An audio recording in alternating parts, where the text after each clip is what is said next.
When you look to the future and you try to guess as to how all this is going to turn out with AI, what do you think we're looking at over the next 5 years? If you think about the AI discussion in the 2010s, pre-OpenAI, ChatGPT, and the revolution of the last 2 years, but the 2010s AI discussion, it was maybe anchored on two visions of what AI meant. And one was Nick Bostrom, Oxford prof, who wrote this book, Super Intelligence, 2014.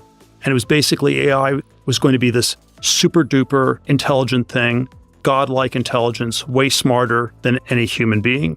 And then there was the CCP, Chinese Communist rebuttal, the Kai-Fu Lee book from 2018, AI Superpowers. It defined AI as, was fairly low tech. It was just surveillance, facial recognition technology. We would just have this sort of totalitarian Stalinist monitoring. It didn't require very much innovation. It just required that you apply things. And basically the subtext was China's going to win because we have no ethical qualms in China about applying this sort of basic machine learning to measuring or controlling the population. And those were, say, two extreme competing visions of what AI would mean in the 2010s, and maybe were the anchors of the AI debate. And then what happened, in some sense, with ChatGPT in late 22, early 23, was that the achievement you did not get superintelligence. It was not just surveillance tech. You actually got to the holy grail of what people would have defined AI as from 1950 to 2010. For the previous 60 years, before the 2010s, people have always said AI, the definition of AI is passing the Turing test. And the Turing test, it basically means that the computer can fool you into thinking that it's a human being. And it's a somewhat fuzzy test because obviously you can have an expert on the computer, a non-expert. Does it fool you all the time or some of the time? How good is it? But to first approximation, the Turing test, we weren't even close to passing it in 2021. And then ChatGPT basically passes the Turing test, at least for, let's say, an IQ 100 average person. It's passed the Turing test. And that was the holy grail. That was the holy grail of AI research for the previous 60 years. And so there's probably some psychological or sociological history where we can say that this weird debate between Bostrom about superintelligence and Kai-Fu Lee about surveillance tech was like this almost like psychological suppression people had, where they were not thinking, they lost track of the Turing test, of the holy grail, because it was about to happen. And it was such a significant, such an important thing that you didn't even want to think about it. So I'm tempted to give almost a psychological repression theory of the 2010s debates. But be that as it may, the Turing test gets passed, and that's an extraordinary achievement. And then where does it go from here? There probably are ways you can refine these. It's still going to be a long time to apply it. There's this AGI discussion. Will we get artificial general intelligence, which is a hopelessly vague concept, which general intelligence could be just a generally smart human being. So is that just a person with an IQ of 130? Or is it super intelligence? Is it godlike intelligence? So it's an ambiguous thing. But I keep thinking that maybe the AGI question's less important than passing the Turing test. If we got AGI, if we got, let's say, super intelligence, that would be interesting to Mr. God, because you'd have competition for being God. But surely the Turing test is more important for us humans because it's either a complement or a substitute to humans. It's going to rearrange the economic, cultural, political structure of our society in extremely dramatic ways. And I think maybe what's already happened is much more important than anything else that's going to be done. And then it's just going to be a long ways in applying it. The analogy I'm always tempted to go to, and it's maybe AI, it's like the internet in 1999, where on one level, it's clear the internet's going to be big and get a lot bigger, and it's going to dominate the economy. It's going to rearrange the society in the 21st century. And then at the same time, it was a complete bubble, and people had no idea how the business models worked. Almost everything blew up. It didn't take that long in the scheme of things. It took 15, 20 years for it to become super dominant, but it didn't happen in 18 months as people fantasized in 1999. And maybe what we have in AI is something like this. It's figuring out how to actually apply it in all these different ways is going to take something like 2 decades, but that doesn't distract from it being a really big deal. Do you think that the lack of acknowledgement or the public celebration, or at least this mainstream discussion, which I think should be everywhere, that we've passed the Turing test, do you think it's connected to the fact that this stuff accelerates so rapidly that even though we've essentially breached this new territory, we still know that GPT-5 is going to be better, GPT-6 is going to be insane, and then they're working on these right now, and the change is happening so quickly, we're almost a little reluctant to acknowledge where we're at. I've probably for 15 years or so often been on the side that there isn't that much progress in science or tech, or not as much as Silicon Valley likes to claim. And even on the AI level, I think it's a massive technical achievement. It's still an open question.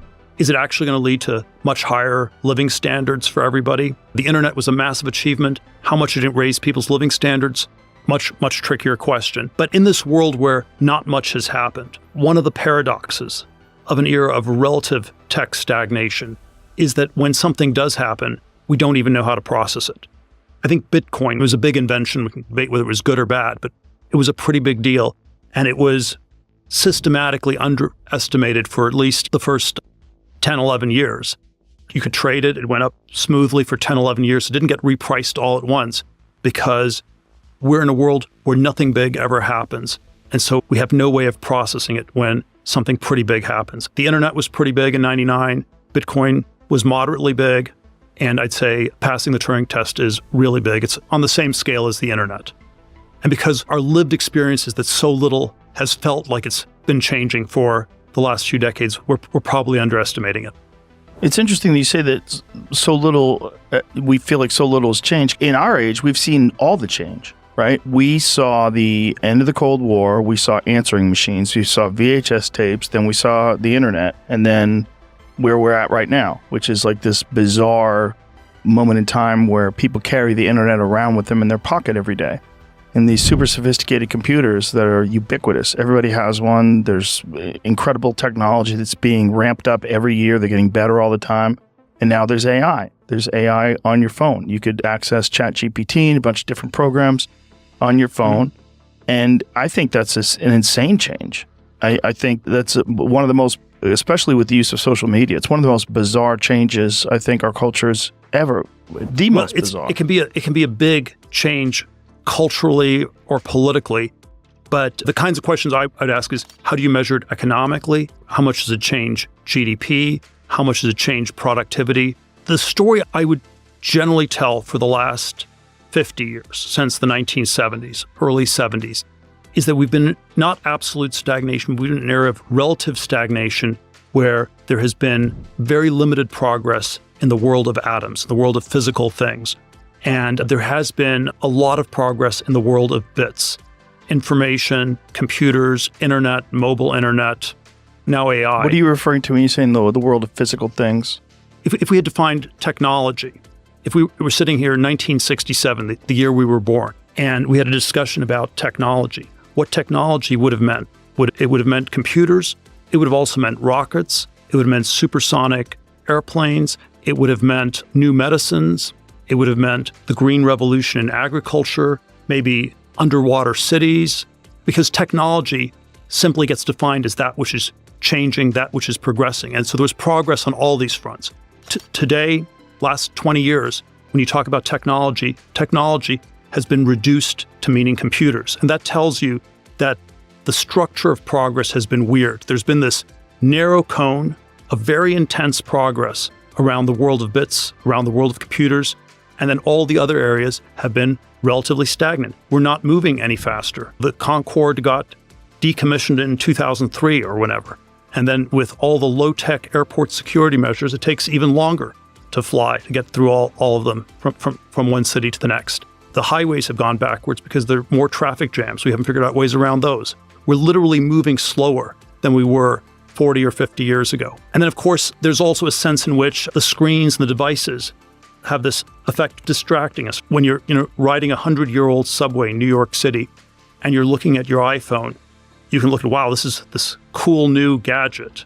But you're also being distracted from the fact that your lived environment hasn't changed in 100 years. There's a question, how important is this world of bits versus the world of atoms? I would say as human beings, we're physically embodied in a material world. And so I would always say this world of atoms is pretty important.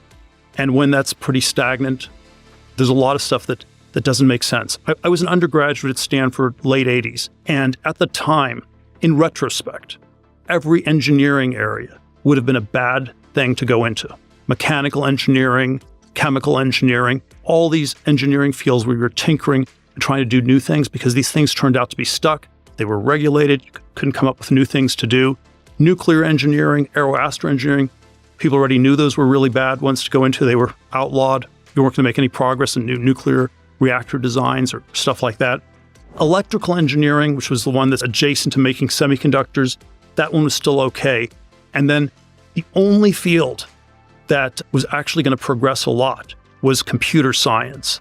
And again, it's been very powerful, but that was not the felt sense in the 1980s. In the 1980s, computer science, when people use the word science, I'm in favor of science. I'm not in favor of science in quotes. And when it's always a tell that it's not real science. And so when we call it climate science or political science or social science, you're just making it up and you have an inferiority complex to real science, which is something like physics or chemistry. And computer science was in the same category as social science or political science. It was a fake field for people who found electrical engineering or math way too hard.